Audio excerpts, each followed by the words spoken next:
Game week 1 of the Premier League predictions. Let's do this. It's the start of a brand new season and I'm so excited to be bringing a ton more content and bringing this channel back. You guys have given a load of support on the videos that we've put out so far. Let's keep it going with this one. First game is Burnley v Man City, kicking things off tonight. Friday night football to kick off the season. It's going to be a banger. Sadly for Burnley, I don't think it's going to be a great start for them in the Premier League. Man City just lost out to Arsenal in the Community Shield. Surely that's just going to get them fired up, ready to start the season with a bang. We could very easily see something like a Haaland hat-trick to kick off the season. I will go Burnley 0, Man City 3. Game 2 is the early kickoff on Saturday, which sees Arsenal just fell off last season at the end, unfortunately finishing second for them, up against Nottingham Forest, who had a decent season. Staying in the league was the main priority. They did quite well. Big signings on Arsenal's point of view. They just won the Community Shield.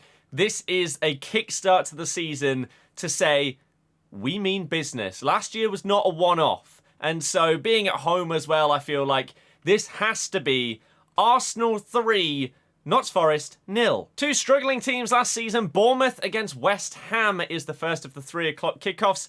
This is a really tough one to call because teams around this area of the table haven't made massive signings. Alex Scott could be a good one for Bournemouth. They also picked up Max Aarons. Now, I don't know whether they will be eligible to play for this game because of how late they've signed, but some decent pickups to hopefully push the squad alongside a few more coming later in the transfer window.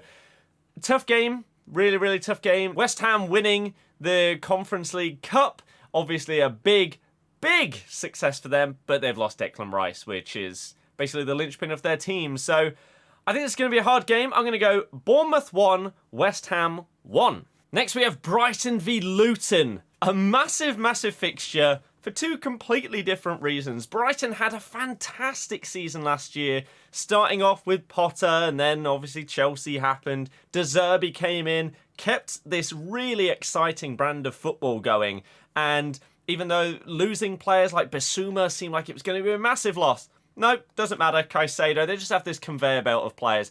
They got their European spot. They are looking like they're going to lose Caicedo. At the time of recording, no one knows what's going on. Liverpool outbid Chelsea, but now he doesn't want to go there. He's leaving, basically. But then we've got Luton, who have somehow made their way into the Premier League with their crazy small ground, their lack of funds.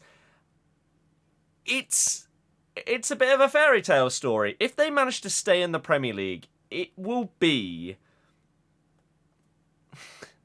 genuinely just crazy.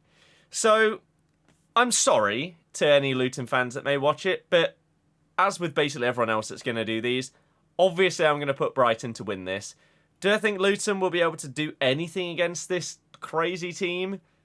No, I don't. I think Brighton are just going to tear them apart, to be honest. Big opening day. I want excitement. And so we're not going for little 1-0s. No.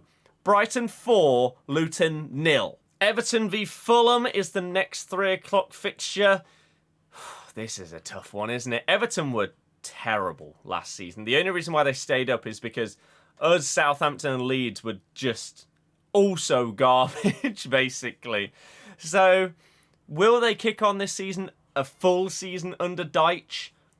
Maybe. They have just today announced that they've signed a new striker. Will he be available for the first game of the season? Not entirely sure. He may also just be slowly brought in and adapting to Deitch's style. And then we have Fulham, who... Is Mitrovic going to play? That's the question. He has apparently said that he's ready to play, despite previously saying he'll never play for them again because he wants to go to Saudi and he thinks that they should have accepted it. I don't know. That's the problem here. If Mitrovic plays, Fulham are a completely different outfit. And so I think, based on what he has said, we're assuming that he will be playing. And so if that is the case, I'm going Everton 1, Fulham 2. Sheffield United against Crystal Palace, another promoted team up against a team who, up until Roy came in, were in a bit of a relegation fight. But my goodness, they just started scoring a ton of goals when he came in. Elise, Eze, oh my goodness, Mateta, Edouard. They've lost Zaha, but I'm not really sure that's going to make too much of a difference, to be perfectly honest with you. Palace are a good team, and they were really exciting to watch at the end of the season. Sheffield United obviously coming back up to the Premier League for the first time in a few years. They really impressed last time with Lundstram and players like that just managing to make things happen. Do I think it'll happen again this time? Not really. So I'm going to hedge my bets and say that this is a really tough game to call. First game week of the season, I will go Sheffield United 1, Crystal Palace 1. The late game on the Saturday is Newcastle versus Aston Villa. Two teams that overperformed expectations and in crazy ways. Newcastle are in the Champions League and Aston Villa got European football after massively turning things around once Emery came in. Both teams made some really, really big signings, both in money and stature for the club.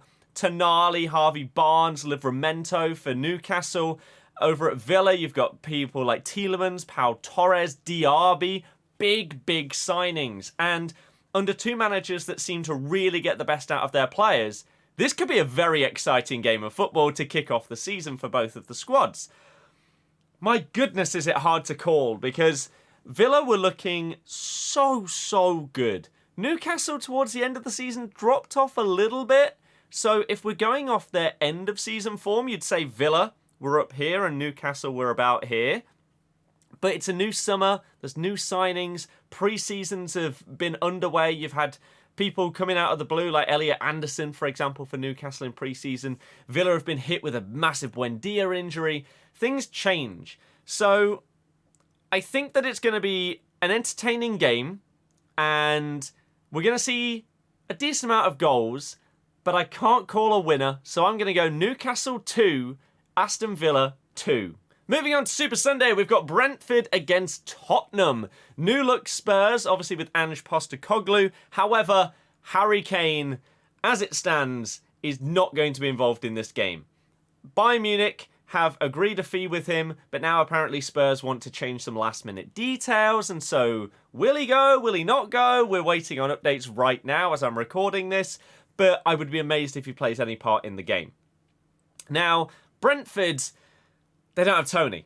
So both teams without their star man for this game would be a killer for both of them. However, does that balance things out a lot more? Of course. Maddison, Richarlison, Son, Kulusevski potentially as a front four for Spurs is going to be really interesting.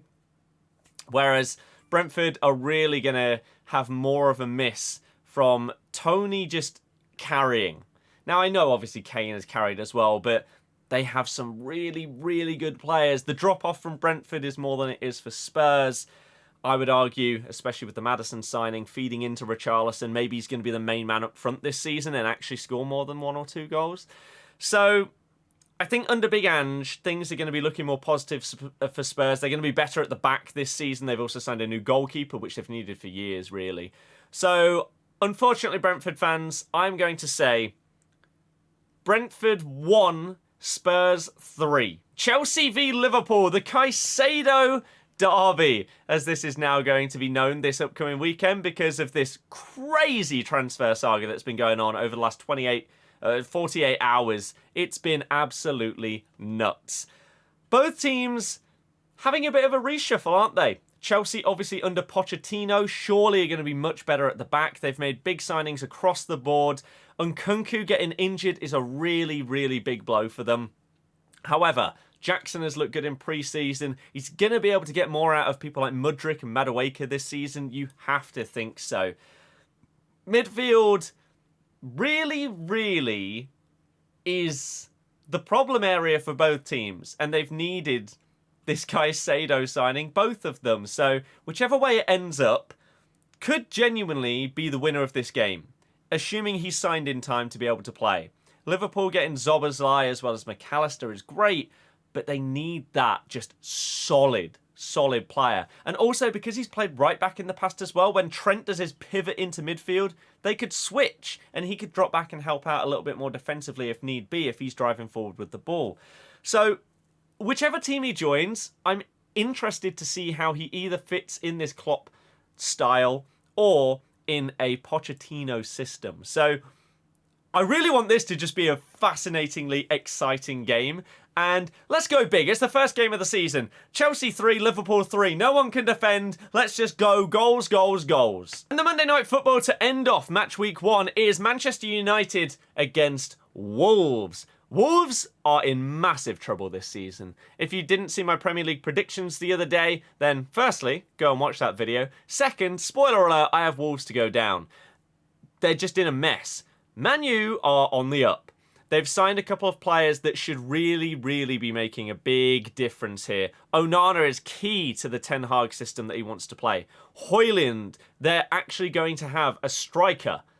Like, Højlund v Haaland, I think we know who's going to be the better one. But still, it's going to be a big, big step up from an always injured Martial and Weghorst. Mason Mount in midfield as well, alongside Bruno and Casemiro, really good. Are we going to see a lot more of Sancho this season alongside Antony and Rashford? Garnacho progressing even more. There's a lot to be excited about if you're a Man United fan. And I feel like this is a great fixture to start the season because even if in pre-season you've not quite been pushing for the Ten Hag system fully working, you basically get a bit of a free hit to start the season in your first game, to test out a couple of things and probably still get the win. So, for the final fixture in match week 1, I'm going to go Manchester United 3, Wolves 0. So let me know your thoughts on all of these. Do you agree? Do you disagree? We're going to be doing these each week, and we're also going to be uploading a short form content version that's going to be all of my predictions each week done within 1 minute that will go up on TikTok, on YouTube, etc. So if you enjoyed it, hit the thumbs up, subscribe if you're new. I'll see you guys next time. Goodbye.